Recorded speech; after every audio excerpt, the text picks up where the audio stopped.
올해부터 주부가 바뀌었었죠. 주부를 왜 바꿨을까요? 제가 오기 전부터 꽤 오랫동안 주부 업체와 함께 만들어 왔던 주부였는데 그 몇 년 전부터 계속해서 많은 사고들이 있었습니다. 택배가 잘 도착하지 않는다던가 연락이 잘 되지 않는다던가 이런 일들이 한 번, 두 번 반복이 되면서 좀 답답하더라고요. 그래도 뭐 계속해왔던 업체니까 그러려니 했었는데 이게 너무 잦다 보니까 어느 날은 그 책임을 회피하면서 오히려 그것을 제때 확인하지 않은 막 우리 탓으로 뭐 그런 식으로 말을 하는 것도 들으면서 교인이 화도 나고 여러 것들이 그런 고충들이 있으면서 결국에는 업체를 바꾸게 되었습니다.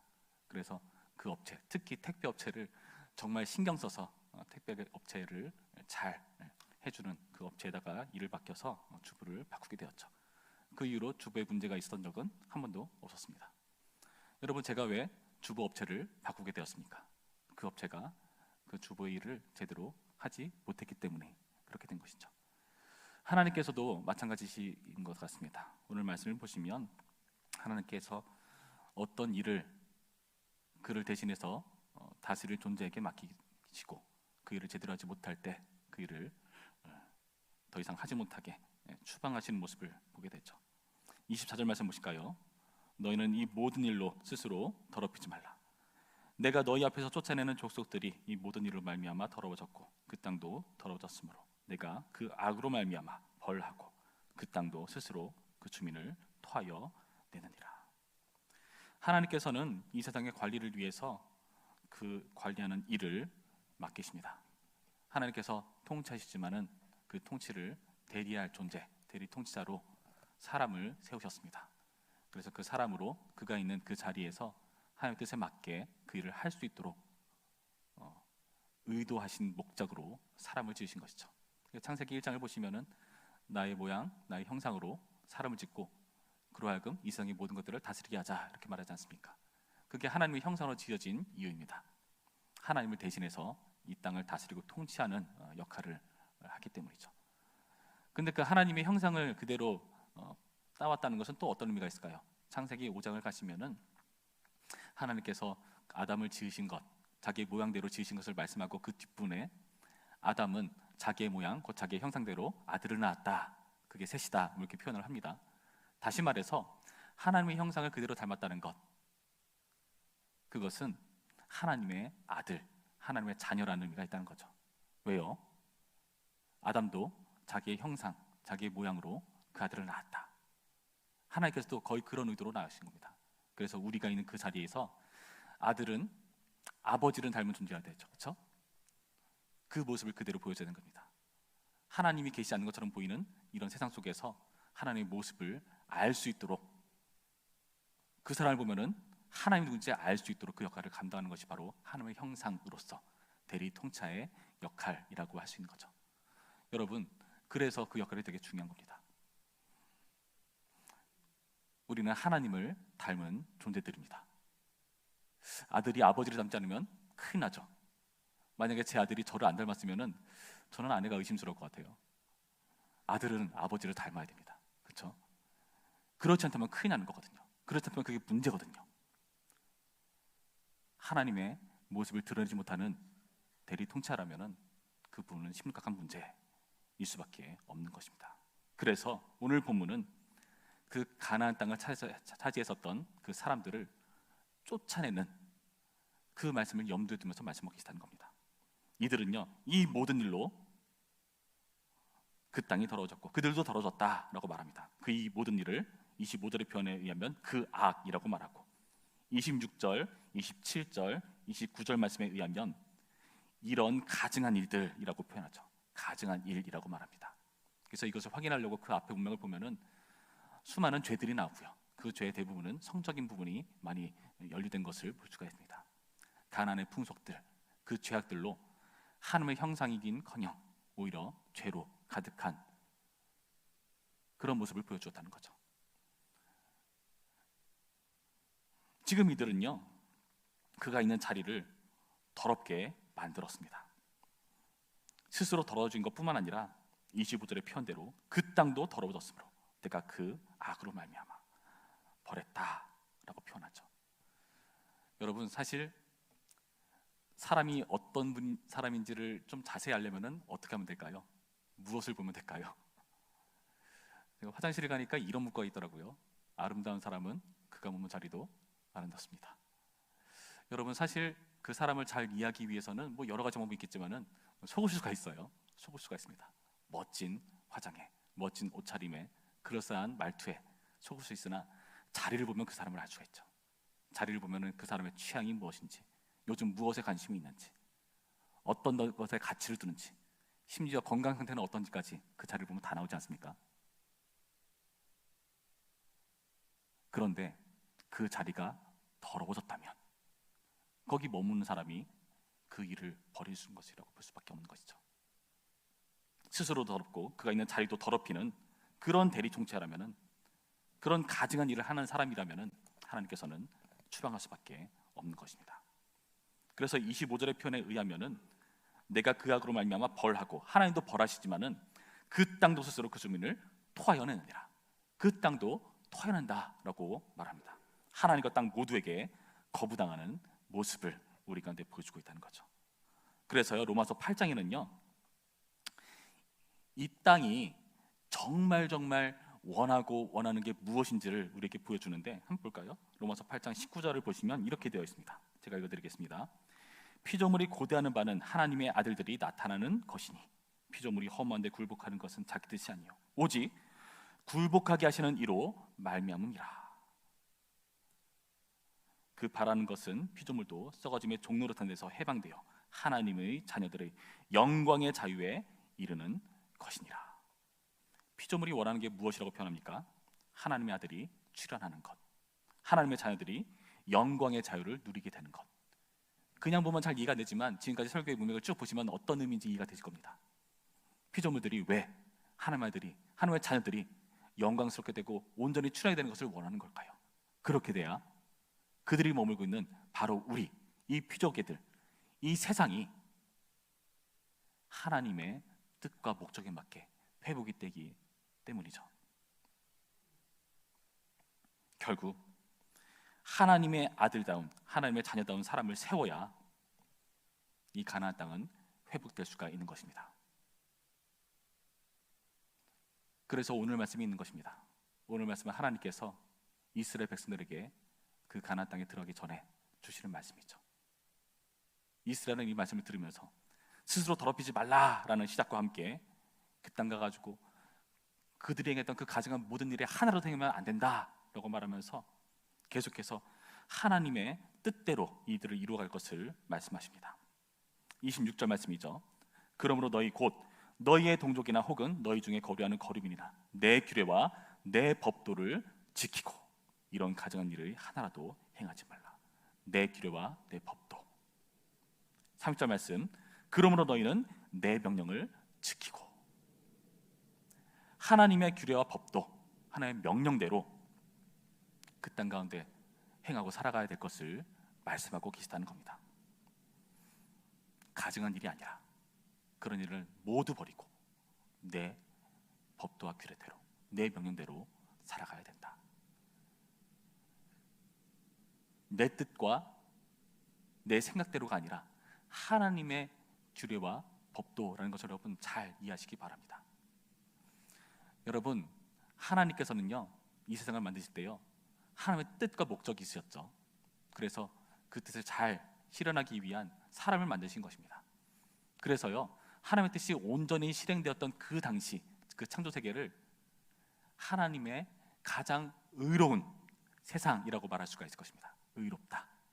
그래서 이 의롭다는 말을 여러분 우리가 오늘날 좀 세상적인 관점에서 여러 가지 의미로 이해할 수 있는데요, 뭐 정의롭다, 뭐 의리가 있다 등등 뭐 여러 좋은 의미의 의를 사용하죠.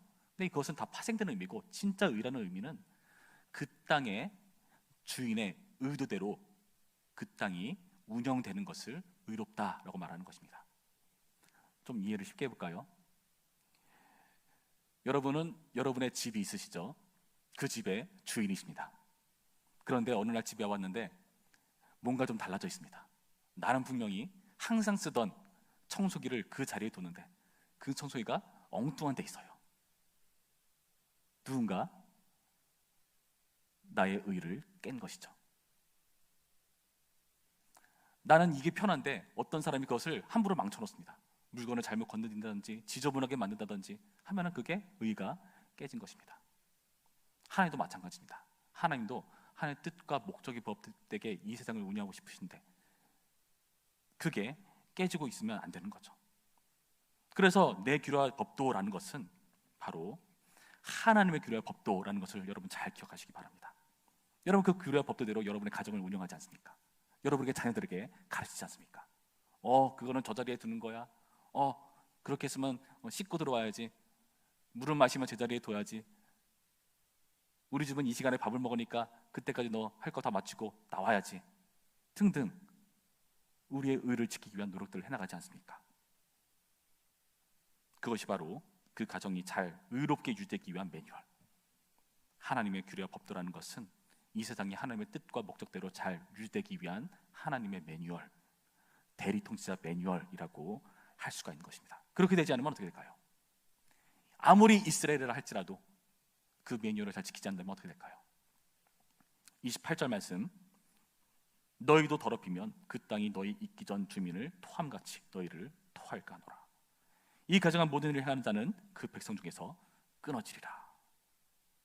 땅도 토하고 너희도 끊어진다. 하나님과 땅에게 그대로 거부당하는 그 전 주민 가나안과 별반 다를 바 없는 최후를 맞이하게 될 것이다 라고 경고해 주고 계십니다. 여러분, 하나님께서 이렇게 기대를 가지시고 이스라엘을 훈련시키시고 이 땅 가운데로 들어가는 겁니다. 광야에서 이 훈련 과정을 겪고 있잖아요. 그런데 한번 그 가나안의 피조물 입장에서 그 땅 입장에서 생각해 볼까요? 땅도 마음에 들지 않으면은 그 땅을 괴롭게 만들면 토해낸다고 했는데, 여러분 이 땅 입장에서 이 이스라엘 백성들이 과연 이 땅을 통치할 만한 적임자로 보일까?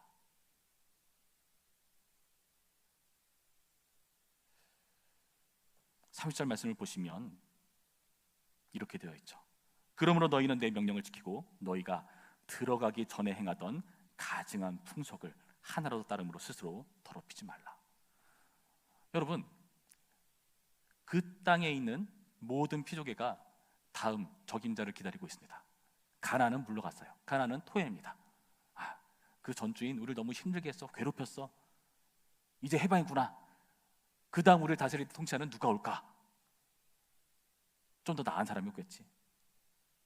우리를 온전히 회복시켜줄 그런 사람들이 오겠지. 그런데 이게 웬걸? 전에 행하던 가증한 풍속을 가지고 있었던 사람들. 그게 구체적으로 무엇일까요? 18장 3절을 보시면 이렇게 되어 있죠. 너희는 너희가 거주하던 애굽 땅의 풍속을 따르지 말며 내가 너희를 인도할 하나님 가나안 땅의 풍속과 규례도 행하지 말고. 그들이 가지고 있었던 그 가증한 풍속이란 바로 애굽 땅의 풍속이었습니다. 이들은 이 애굽 땅에서 얼마나 살았습니까? 400여 년을 살죠. 4대 만에 나오는 겁니다. 그들의 아버지 때부터 쭉 살아온 곳이 바로 애굽 땅이었습니다. 여러분, 그렇다면은 이들이 가지고 있었던 그 습성들 고치는 게 쉬울까요?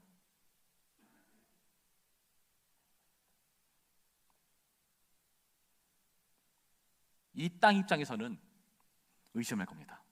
아니, 거기서 400년을 살다 온 사람들인데 그 사람들을 우리가 어떻게 믿습니까? 이 전주민 쫓아내었는데 그들과 이들이 뭐가 다릅니까? 그렇게 말하지 않겠습니까? 그들은 적임자가 아니라 이미 애굽 땅에서 온 더러운 사람들이었습니다. 여러분, 우리도 이러한 의심이 들 때가 많습니다.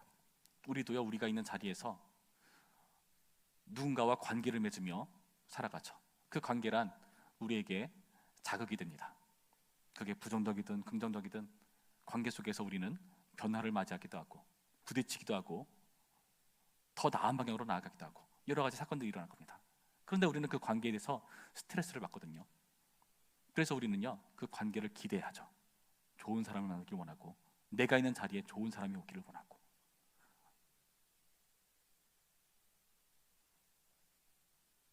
그런데요, 그 자리에 적임자가 아닌 것처럼 보이는 사람 때문에 우리는 너무나 힘들 때가 많습니다. 이 세상의 환경을 보시기 바랍니다. 경제를 보시기 바랍니다. 정치를 보시기 바랍니다. 교육은 또 어떻습니까? 종교는요, 여러분, 이 세상에 적임자가 아무도 없는 것처럼 여겨지는 그런 시기를 우리는 살고 있지는 않는가 돌아봐야 됩니다. 아니, 나부터 보자고요. 나는 어떤가? 내가 이 자리에 있어서, 내가 이 자리에 있는 게 과연 여기에 득이 되었나 실이 되었나? 내가 이 자리에 있어서 내 주변 사람들이 하나님의 복을 받았는가? 나는 복의 근원으로 이들 가운데 역사를 했는가? 내 사랑하는 자녀들, 나보다 더 돈이 많은 부모를 만났으면 더 좋은 회사나 학교나 더 허정이 나오지 않았을까 하는 의심들. 아니, 내가 다른 사람 만나서 결혼했다면 지금 이 꼴은 날 텐데 하는 그런 생각들.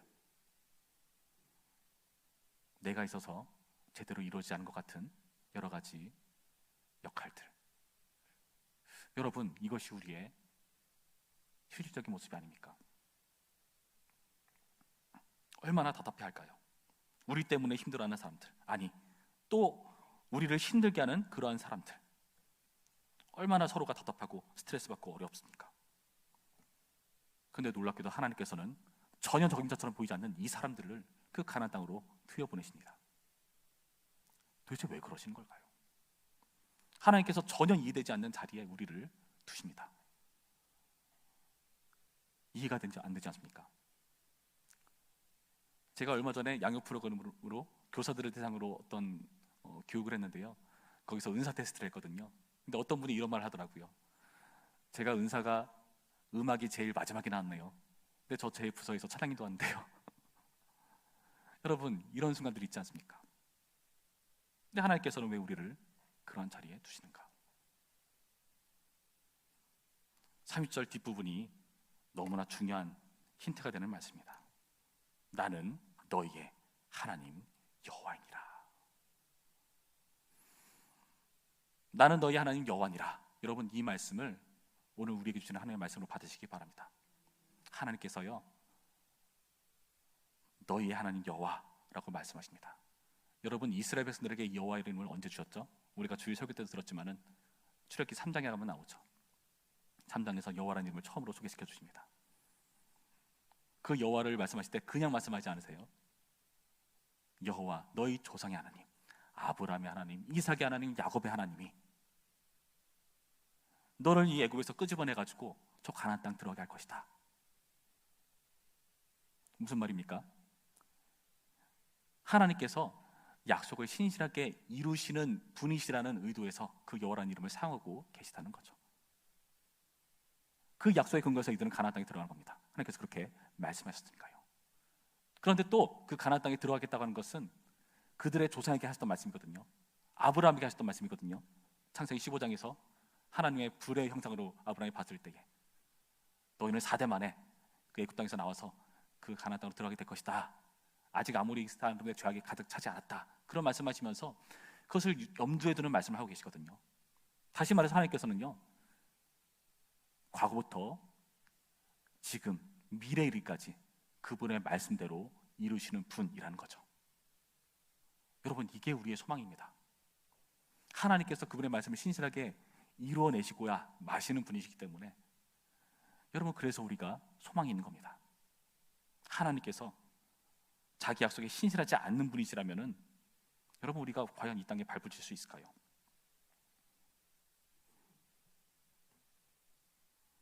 에덴에서 추방당한 이후로 계속해서 우리가 있는 자리에서 추방당에 마땅한 그런 죄인이지 않습니까?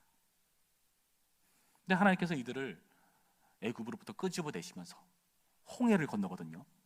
여러분, 홍해를 건너는 게 무슨 의미가 있을까요? 고린도전서 10장을 보시면 이렇게 설명합니다. 제가 읽어드리겠습니다.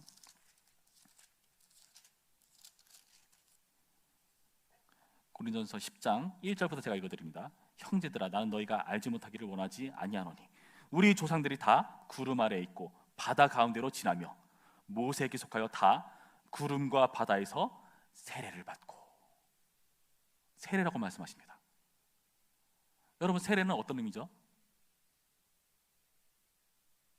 우리가 거듭난 표, 하나님과 함께 이 교회의 일원이 되었다는 것을 모든 사람이 보는 공적인 자리에서 증명하는 표.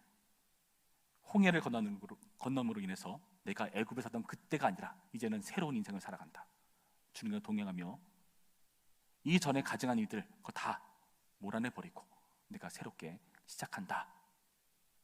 주님과 동행하면서 그것이 가능하다. 여러분, 그런 고백이 나올 수 있도록 하나님께서 우리 가운데 역사하신다는 것입니다. 그래서요, 우리는요, 우리가 적임자처럼 보이지 않는 그 자리에 이상하게도 하나님께서 두셨습니다.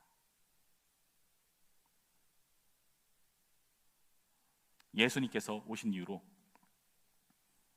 이제 추방당했던 사람들이 모두 다 자격을 갖게 되었어요. 그 조상이 가나안이건 이스라엘이건 상관없습니다. 예수님 이후로 그 누구도 적임자로서의 자격을 획득할 수가 있게 되었습니다. 하나님께서 자기 아들을 바치실 각오로 우리를 이끌어내셨기 때문이죠. 여러분, 그래서 우리가 이 자리에 있는 것이고요, 우리가 올해쯤 지금 이 시기쯤 되었을 때 과거로 돌아보면은 내가 맡겨진 일을 잘했나 하면은 좀 의심스럽죠, 그렇죠? 근데 꼭 이럴 때 있어요. 내년에 한 번 더 해주시죠.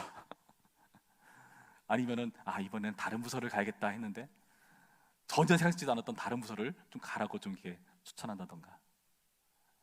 이해가 안 되지 않습니까? 저도 제가 여기 있을 줄 몰랐어요. 이렇게 될 줄 몰랐어요. 저희 어머니는 제가 돈 많은 장로가 되기를 원했습니다. 근데 그렇진 않죠. 알 수 없는 겁니다. 여러분, 그런데요, 우리가 적임자처럼 느껴지지 않기 때문에 사실 좀 힘듭니다. 그렇지 않던가요? 여러분, 대리 통치자라는 말을 계속 제가 썼는데, 하나님을 대신해서 통치하는 자, 대리 통치자라는 말은 좀 어떤 게 전제되어 있는 편 같습니까? 하나님께서 원래 통치하신데 잠깐 뒤로 빠지시고 보이지 않으시고 야, 네가 해봐 이러신 것 같지 않습니까? 그래서 우리가 이 일을 하려 할 때에 하나님이 안 계신 것 같아요. 부재중이신 것 같아요. 그럴 때가 되게 많아요. 하나님 힘든데요. 이거 어떻게 하란 말입니까? 함께 하셔야죠. 침묵하시기도 하시고, 내가 있는 자리에서 여러 가지 사건과 상황들은 벌어졌고 수습은 안 되고 한숨만 푹푹 나오고 빨리 시간이 지나가서 다른 일 하기를 바라는 그러한 우리의 모습, 하나님이 부여주신 것 같은 환경을 전제한 편이 바로 대리통치자로서의 역할을 불안해하고 부담스러워하는 그런 이유가 아닙니까? 그런데 여러분, 왜 그런 과정을 우리가 겪어야 할까요? 제가 얼마 전에 책을 한 권 읽었는데요, 톰 흰이라는 사람이 쓴 악기 연습하기 싫을 때 읽는 책이라고 하는 제목의 책이 있습니다. 얇은 책인데 되게 재밌어요. 거기서 그 사람이 어떤 말을 하는가 하면 이런 말을 했어요. 우리를 더 낫게 만들어주는 것은 선생님들의 레슨이 아니라 연습이다. 여러분, 이 말이 이해가 되십니까? 여러분, 저는요 학창시절에 수학을 되게 못했어요. 근데 수업 시간은 정말 열심히 들었거든요. 근데 시험만 보면은 그렇게 점수가 안 나왔어요. 수업을 열심히 들은 걸로 그게 내 실력이 되는 게 아니더라고요. 어떻게 하기에 실력이 되죠? 문제를 엄청나게 많이 풀어야죠. 엄청난 풀이 과정을 거쳐가지고 경험이 쌓이고 감각이 쌓여야죠. 그게 내게 되는 거 아닙니까? 여러분, 우리가 설교 들으면은 다 고개가 끄덕여지고 아멘도 나오고, 그런데 그게 내 실력이 되는 건 아니잖아요. 여러분, 우리를 낫게 만들어주는 것은 레슨이 아니라 연습이라고 하더라고요. 여러분, 그래서 우리가 불편한 그 자리에 있는 겁니다. 우리가 편한 자리에서는 연습이 될까요? 안 되죠. 너무 과한 걸 시키지 않으세요? 하나님께서 우리가 할 수 있는, 우리가 감당할 만한 시험만 주시죠. 그 이유가 뭡니까? 연습하라고요. 우리는 실전이기 때문에 그 전에 준비를 철저히 해서 하고 싶죠. 물론 그렇게 하는 경우도 있긴 합니다. 근데 한번 우리의 기질을 볼까요? 하나님, 제가 아직 때가 아닌데요. 좀 기도 좀 해보고요. 그 하나님 뜻인지 좀 기도 좀 해보고 찾아볼게요. 그런데요, 그렇게 해서 우리가 그 일을 제때한 적이 있었습니까? 계속해서 미루지 않던가요? 우리가 준비가 되는 때란 과연 언제일까요? 그런 때는 없습니다. 하나님께서 그냥 몰아넣으세요. 해봐라. 사도행전에서 핍박을 주어서 흩어버리세요. 그때 저야 전도가 되죠. 무슨 말이죠? 하나님께서 우리를 연습하는 환경 가운데 실전처럼 몰아내신다는 거죠. 우리는 실전인데 하나님께서는 우리에게 그것을 연습이라고 말씀하십니다. 우리가 더 나아지기 위한 연습. 근데 여러분, 감사한 게 뭔지 아십니까? 제가 이 책을 계속 읽다 보니까 이 책에서 이렇게 말합니다. 정말 감사한 것은 우리가 못하는 것들의 리스트는 일시적이다. 그러나 우리가 할 수 있는 것들의 리스트는 장기적이다. 연습을 통해서 우리가 그것을 하게 되면요, 하지 못할 때는 일시적이지만 하고 나면 그것은 우리에게 장기적인 게 되는 겁니다. 점점 여기 리스트는 줄어가는 거죠. 우리가 할 수 있는 것은 많아지는 겁니다. 우리가 하나님 나라의 의를 펼쳐낼 수 있는 실력은 더욱더 커지는 것입니다. 여러분, 우리가 있는 그 자리에서 적임자처럼 여기지 않을 때 오늘의 말씀을 잘 기억하시기 바랍니다. 그리고 이제 올 한 해를 마무리하면서 내년도 이제 계획을 세우고 사람을 세우잖아요. 그럴 때 여러분, 나의 입장만 생각하지 마시고 하나님의 뜻이 무엇인가를 곰곰이 생각해 보시기 바랍니다. 그러시면서 이것이 나로 하여금 나를 잘하게 만드시는 하나님의 뜻일 수 있겠다. 그러시다면 순종하시고 함께 하시기를 부탁드립니다. 우리의 연습을 통해서 우리가 있는 자리에서 하나님을 더 잘 드러내는 신자요 교회이기를 예수 그리스도의 이름으로 축원합니다. 우리 들은 말씀을 적용하며 기도하겠습니다. 하나님, 우리는 우리가 있는 자리에서 쫓겨나도 할 말 없는 그런 적임자이지 못할 때가 많이 있음을 고백합니다.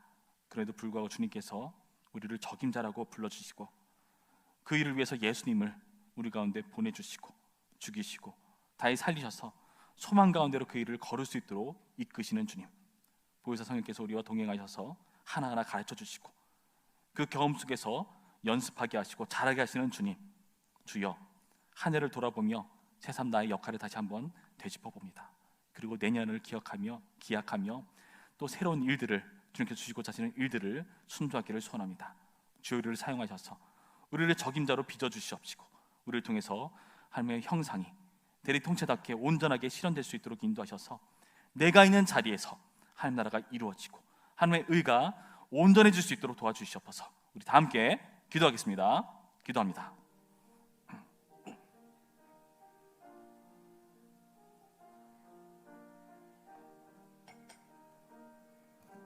좋으신 하나님, 은혜를 감사드립니다. 주님, 주님의 은혜와 사랑으로 우리가 이제까지 왔습니다. 우리가 돌아보면은 원치 않는 자리도 있었고 이해할 수 없는 그런 길들도 있었습니다. 그러나 시간이 흐르면서 우리가 그 과거를 돌아볼 때 그때는 괴로웠지만 지금은 웃으며 말할 수 있는 추억이 되었고 그 일로 우리가 자라고 그 과정이 연습이었다는 것을 새삼스럽게 깨닫게 됩니다. 주여, 우리를 실전으로 몰아붙여서 제대로 공부하게 하시고 배우게 하시고 우리를 잘하게 하시는 하나님을 이제야 확인합니다. 주여, 도우셔서 올 한 해 주님 베푸신 은혜를 생각하며 내년도 주님께서 맡기실 일들을 기대하며 주여, 오늘의 말씀을 적용할 수 있도록 인도하여 주시옵소서. 내가 있는 가정에서, 내가 있는 자리에서, 내가 속해 있는 어떤 친구들과의 관계에서, 사람과의 모임에서, 가족들과 나의 친한 사람들, 나의 동료들과 함께하는 그 자리에서 이해가 되지 않을 때 주여, 주님의 능력과 주님의 뜻을 발휘하고 펼쳐낼 수 있도록 도우시고 역사하여 주시옵소서. 괴로운 가정이 연습이 되고 우리를 잘하게 하고 일시적인 것들이 장기적으로 할 수 있는 것들이 되는 우리의 온전한 기회인 줄로 알고 하나님을 더 잘 드러내겠다는 각오와 마음을 다지는 그런 삶을 살아갈 수 있도록 인도하여 주시옵소서. 나를 통해서 내가 있는 자리에서 하나님을 더 잘 드러날 수 있도록 이끄시고 역사하셔서 우리 송탄제 교회가 하나님을 드러내는 교회로 우뚝 설 수 있도록 붙드시고 역사하여 주시옵소서.